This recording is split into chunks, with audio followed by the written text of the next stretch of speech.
Good morning. എൻ്റെ പേര് അദ്നാൻ. ഞാൻ മുഹമ്മദ് ഇർഫാൻ. ഓക്കെ. ഞങ്ങൾ RMHS പെരിഞ്ഞനം സ്കൂളിൽ നിന്നാണ്. ഇപ്പോൾ ഞങ്ങളിപ്പോൾ ഒരു റോബോട്ട് ഉണ്ടാക്കിയിരിക്കുന്നത് ഞങ്ങൾക്ക് ഏറ്റവും വിഷമകരമായ ഒരു ഫാക്ട് വെച്ചാണ്.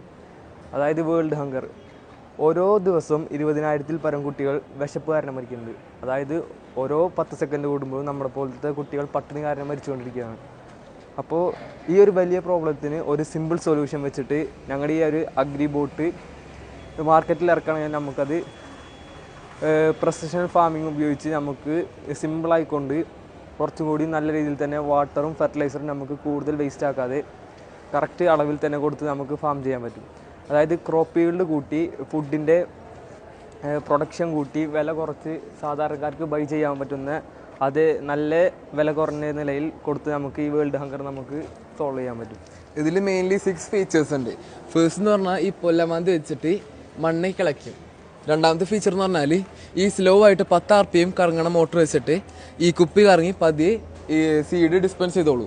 മൂന്നാമത്തെ ഫീച്ചർ എന്ന് പറഞ്ഞാൽ ഈ ബാക്കിൽ കൊടുത്തുന്ന ക്യാൻ ഉണ്ടല്ലോ, അതിൽ NPK ഫെർട്ടിലൈസറും വെള്ളവും കൂടി മിക്സ് ചെയ്തിട്ടുള്ള ഒരു ഇതാണ്. അതിൽ ഈ 12 വോൾട്ട് പമ്പ് ഉപയോഗിച്ചിട്ട് ബാക്കി കൂടെ ഇറിഗേഷൻ ചെയ്യും, പമ്പ് ചെയ്ത് ഇറിഗേഷൻ ചെയ്യും. പിന്നെ നാലാമത്തെ ഫീച്ചർ എന്ന് പറഞ്ഞാൽ ഇവിടെ മോയ്സ്ചർ സെൻസർ ഉണ്ട്. ഈ മോയ്സ്ചർ സെൻസർ സോയിൽ മോയ്സ്ചർ അളക്കിയിട്ട് എന്നിട്ട് നമുക്ക് ഇറിഗേഷൻ അതനുസരിച്ച് സോയിലിൻ്റെ എത്രത്തോളം വെള്ളം ഉണ്ട് അതനുസരിച്ച് നമുക്ക് ഇറിഗേഷൻ ചെയ്യാൻ പറ്റും.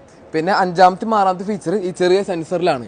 ഈ സെൻസറിൽ ഈ ഹ്യൂമിഡിറ്റി, അറ്റ്മോസ്ഫിയറിക് ഹ്യൂമിഡിറ്റിയും ടെമ്പറേച്ചറും ഈ LCD സ്ക്രീൻ ഉണ്ടല്ലോ അതിലിപ്പോൾ കാണിക്കും. ഇപ്പോൾ ഹ്യൂമിഡിറ്റി കൊടുത്തേക്കണ 57%, ടെമ്പറേച്ചർ 36°C ആണ്. ഇപ്പോൾ ഇത് ജസ്റ്റ് ഒരു പ്രൊജക്റ്റാണ്, പ്രൊഡക്റ്റ് അല്ല. അപ്പോൾ ഇതിൽ കൂടുതൽ സാധനങ്ങൾ നമുക്ക് ആഡ് ചെയ്യാൻ ആഗ്രഹമുണ്ട്. മെയിൻലി ആൾക്ക് 4 സാധനങ്ങൾ ആഡ് ചെയ്യാൻ ആഗ്രഹമുള്ളത്. ഫസ്റ്റ് എന്ന് പറഞ്ഞാൽ ഈ pH സെൻസർ ഉപയോഗിച്ചാൽ നമുക്ക് ഈ ഉള്ള സോയിലിൽ നമുക്ക് നമ്മൾ പ്ലാന്റ് ചെയ്യാൻ പോണ പ്ലാന്റിന് ഉള്ള pH റേഞ്ച് ആണോ എന്ന് നമുക്ക് അറിയാനും പറ്റും. അങ്ങനെ പ്രോപ്പറായിട്ട് നമുക്ക് പ്ലാന്റ് ചെയ്യാനും പറ്റും.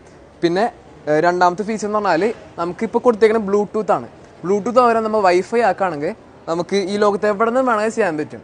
ഇപ്പോൾ കൊടുത്തേക്കുന്ന ബ്ലൂടൂത്ത് ഒരു മാക്സിമം റേഞ്ച് 10 meters ആണ് ഇപ്പോൾ ഉള്ളത്.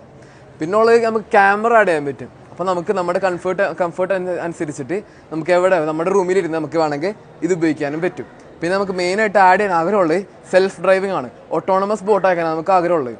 അപ്പോൾ ഒരു ലൈൻ ഫോളോയിങ് റോബോട്ടിൻ്റെ ഈ പ്രിൻസിപ്പിൾ അനുസരിച്ച് നമുക്ക് ഇതൊരു ഇതാക്കാൻ പറ്റും, ഓട്ടോണമസ് റോബോട്ട് ആക്കാൻ പറ്റും. അപ്പോൾ ഒരു മനുഷ്യൻ്റെയും ഇൻ്റർഫിയറൻസ് ആവശ്യമില്ലാതെ ഓടിക്കാൻ പറ്റും. ഇപ്പോൾ IIT പാലക്കാട് ഇന്നലെ പത്രത്തിൽ വന്നിട്ടുണ്ടായിരുന്നു. ഇതൊരു ഫുൾ അഗ്രികൾച്ചർ ഫുള്ളി ഓട്ടോണമസ് ആക്കാൻ വേണ്ടിയുള്ള ഒരു ഡെവലപ്മെൻ്റ് ആണ് ഇപ്പോൾ നടന്നുകൊണ്ടിരിക്കുന്നത്. അപ്പോൾ അതനുസരിച്ച് നമുക്ക് മനസ്സിലാക്കാൻ പറ്റും ഇങ്ങനത്തെ ഒരു ബോട്ട് ശരിക്കും സൊസൈറ്റിക്ക് ആവശ്യമുള്ളതാണ്. ഇതാണ് നമ്മുടെ ഫ്യൂച്ചർ. Thank you.